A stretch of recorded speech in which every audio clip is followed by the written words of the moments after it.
মালদার হরিশ্চন্দ্রপুর থানার বারোদুয়ারির বাসিন্দা দীপ্তি ভগত বয়স 20, ঝাড়খণ্ডের দুমকা ইঞ্জিনিয়ারিং কলেজের ছাত্রী। গত রবিবার বাড়ি থেকে কলেজ যাওয়ার উদ্দেশ্যে বের হন। কুলিক এক্সপ্রেস ট্রেনে নামার কথা ছিল রামপুরহাটে, কিন্তু মাঝপথে হঠাৎ ফারাক্কায় নেমে যান। স্টেশনে সিসিটিভি ফুটেজে সেটি ধরা পড়ে।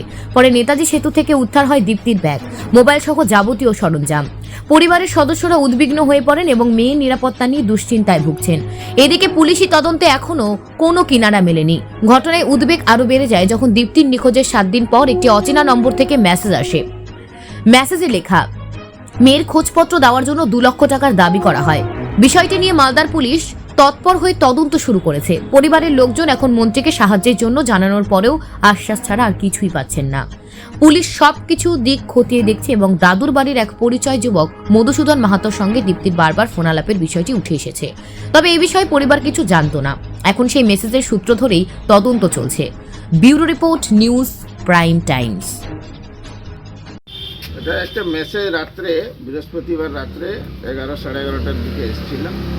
তাতে অনেকগুলো কথা লিখেছিল যে আমার অ্যাড্রেস পেয়ে যাবেন, টাকা পাঠান, এইরকমভাবে একটা মেসেজ। কত টাকা চাওয়া হয় মেসেজের মাধ্যমে? মেসেজে তো 2 লাখ টাকা লেখা আছে। আচ্ছা, আর কি বলা হয়েছিল মেসেজে? মেসেজে বলছে যে আপনার পেয়ে যাবেন, লোকেশন আমাদের কাছে আছে, এইরকমভাবে বলেছে।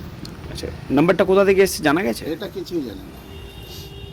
পুলিশকে জানিয়েছেন এই যে মেসেজটা যে এসেছে অপহরণের, যে 2 লক্ষ টাকা? রাস্তা জানিয়েছি বলেছে। বলছি যে এরকম তো আমাদের জানা নাই, কিন্তু কিভাবে ও যাওয়ার রামপুর ঘাট, কিন্তু নেমে গেল ফারাক্কা। এবার নামলো কিভাবে ওর এনটিপিসিতে ওর ব্যাগ সামগ্রী সব পাওয়া গেল, এটা বুঝতে পারলাম না।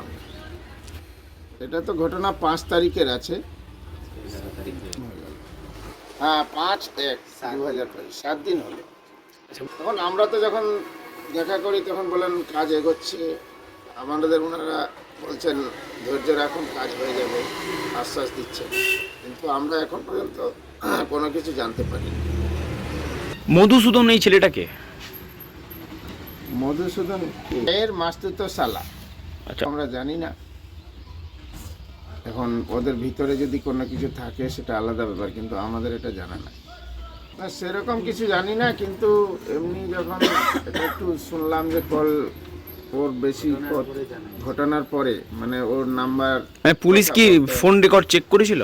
ওনারা করেছেন, তবে আমাদেরকে এমনি একটু হিন্স দিলেন যে মধুসূদন কে হয়, এইটুকুই জানাইছেন। আচ্ছা, না, এরকম আমরা তো কারো নাম বলতে পারছি না।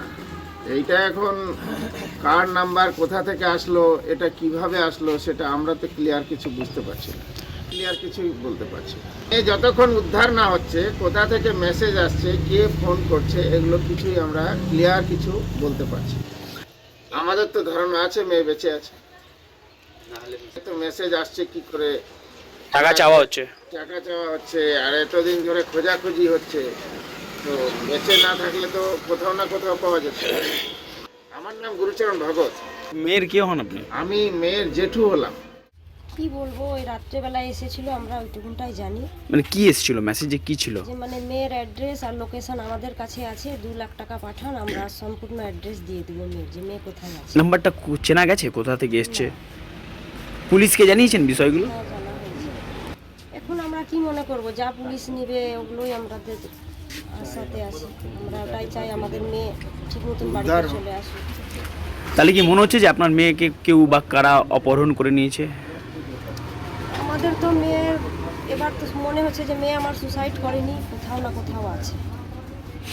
যখন এসেছে তখন নিশ্চয়ই বোঝা যাচ্ছে যে মেয়ে আমার কোথাও না কোথাও আছে। আজকে কদিন হলো? আজকে 6 দিন 7 দিন হয়ে গেল। এই মধুসূদন ছেলেটাকে পুলিশ বলছে যে মধুসূদনের সঙ্গে কথাবার্তা হতো। এটা আমার মাসির ছেলে। ওর সাথে কি কোনো ভালোবাসার সম্পর্ক ছিল সেটা মধুসূদনের? আমরা জানি না, কিন্তু পরে থেকে কথা শুনলাম যে ওর সাথে ওর কথা ছিল, কথা বলতে। আপনারা কার মুখ থেকে শুনেন আর কিভাবে জানলেন আপনারা? পুলিশেরই মুখ থেকে শুনেছি, ওর মোবাইলে আসতো, নাম এসেছে সেটা জানি।